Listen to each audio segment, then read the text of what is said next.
Magandang umaga ulit sa inyong lahat mga boss. Start na naman tayo ngayong araw mga boss. Ngayong araw pala mga boss, yung pagpipintura natin dito mga boss sa exterior natin is kinukontinuous natin to mga boss. Ayan, ngayong araw. Ito na pala mga boss yung kulay mga boss. Ayan. Maganda rin yung kinalabasan mga boss nung final natin dito sa may labas. Dito naman mga boss sa baba. Itong poste na lang naman yung dark gray natin. Tsaka yun dito sa part na to, tsaka yun.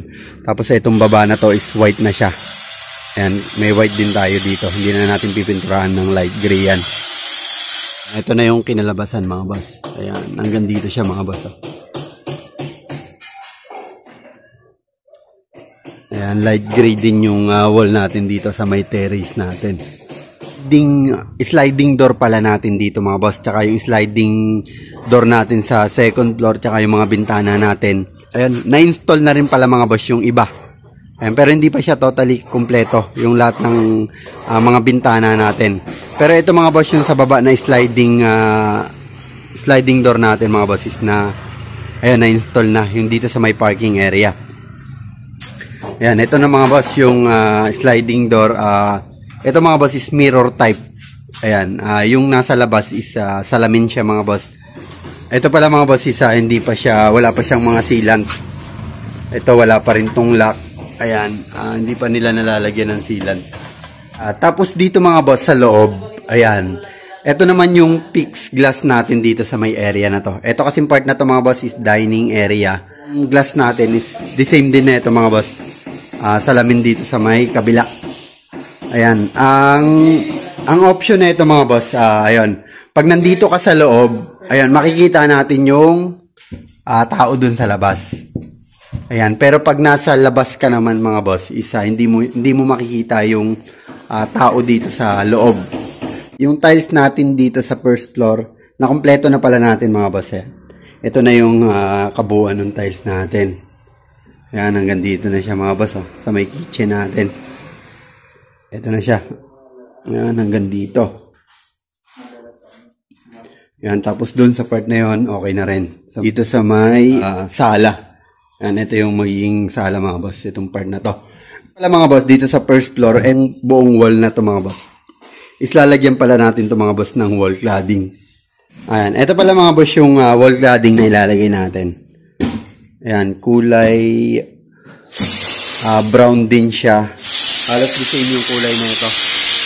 Ito sa may kisame natin. Ito yung buong wall na yun mga boss. Lalagyan natin yan. Ito yung ilalagay natin. Tapos ito mga boss, meron tayo ditong wall cladding para sa outdoor natin mga boss. Ayan, kung mapapansin natin, malaki yung diferensya. Ito makapal, tsaka ito is manipis. Ito mga boss, itong type na to is pang outdoor. Ito pala yung ilalagay natin mga boss dun sa may labas, dun sa may gilid ng bintana natin. Ayun, abangan nyo na lang mga boss. Ito kung pag nailagay na natin, tapos kung paano natin to mga boss i-install. Ayan, magandang klase din to mga boss. Itong ilalagay natin dun sa may labas na wall cladding. Ayun, tapos nandito na rin pala mga boss yung kornisa na ilalagay natin. Ayan, ito. PVC type din to mga boss na kornisa. Ayan, buong ceiling natin mga boss paikot. Lalagyan natin ito. Itong kornisa na to. Tsaka meron din tayo mga boss ilalagay na baseboard. Ayan, ganitong type naman siya mga boss. PVC din siya. Ayan, dyan naman sa baba mga boss sa mga side ng tiles tsaka wall. Dito naman boss sa second floor natin. Ayan, ito pala mga boss na partition natin dito sa walk-in closet natin dito mga boss sa may master bedroom natin. Tinatakpan na pala natin mga boss. Nilagyan din natin to ng drywall. Ayan, ito kasi mga part na to mga boss is magiging walk-in closet. Tapos dito ata sa part na to parang magiging office ni ma'am. Ayan, dito sa part na to. Dito rin mga boss sa taas, itong sliding door natin. Dito sa may master bedroom natin, papunta dito sa may terrace natin mga boss. Ayan, dito sa may terrace natin. Ayan, na-install na rin pala mga boss. Ayan, makikita na rin talaga natin yung ganda netong bahay mga boss. Ayan, tapos yung dito mga boss, yung railings pala natin. Ayan, na-block na rin pala natin to. Napinturahan na rin natin to ng final coat na rin natin na black. Pati yung dito sa may existing natin na terrace. Ayan, ito nga pala mga boss, ayan, sa mga hindi nakakasubaybay. Dito sa part na to, ayan, meron tayong hallway papunta dito sa may terrace. Ito yung existing na terrace mga boss. Ayan, may access tayo dito sa part na to. Ayan. Tapos dito mga boss, yung bintana natin mga boss. Ayan. Na-install na rin pala mga boss. Tsaka yun dun sa may part na yun. Ayan. Yung bintana pala natin dito mga boss is pahaba. Ayan. Ito mga boss is naka-slide. Pwede mong i-slide pataas. Ayan. Ganito yung bintana dito na dalawa. Ayan. Pati yun sa part na yun. Same lang siya mga boss. Dito rin mga boss sa third floor. Ayan, yung bintana natin dito, na-install na rin. Yung papunta dito mga boss sa may roof deck natin mga boss. Ayan, ito na rin siya. Ayan, na-install na din. Yung bintana dito sa may third floor. Tapos dito mga boss, yung division din natin dito sa may toilet natin, na ilagay na rin natin pala mga boss. Drywall na lang pala yung ginawa nating division dito mga boss. Dito sa may toilet natin. Ayan, drywall na lang din to. Ito naman mga boss, itong toilet natin dito.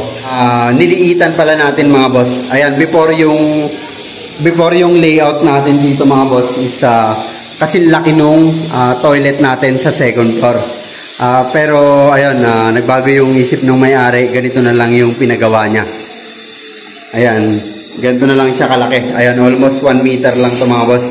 Or 90 cm kung di tayo nagkakamali. Tapos drywall na lang yung nilagay natin dito. Ito naman mga boss, yung toilet natin dito is hindi naman siya naka-full tiles. Hanggang dito sa may taas.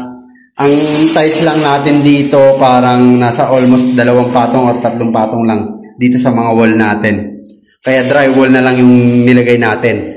Ang drywall naman mga boss, pwede naman nating i-tiles yan. Pero may proseso tayo na ginagawa yon. Last time ata may video na rin tayo about dito sa pagta-tiles ng drywall. Ayun. Pero once na itinalis ito mga boss, share na lang rin ulit natin kung paano tinatiles yung mga drywall mga boss. Ayun, sa mga hindi nakakasubaybay sa mga video natin mga boss.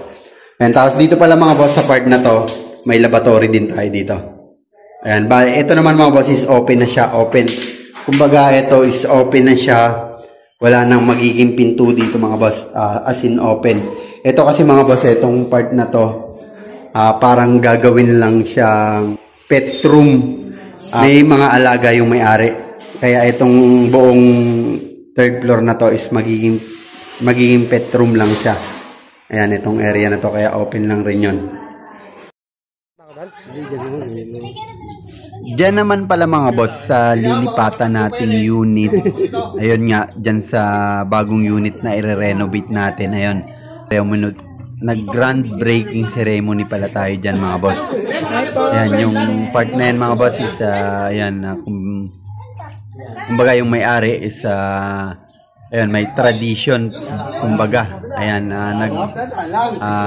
nagpapadugo sa mga gagawin nating pundasyon, gagawin nating mga poste. Tapos ayun, naghuhulog din sila ng ng mga barya. Ayan, yan yung opening na ginawa natin diyan. Yan nga pala yung yung may-ari ng unit na i-renovate natin mga boss yun. Sila yung may-ari.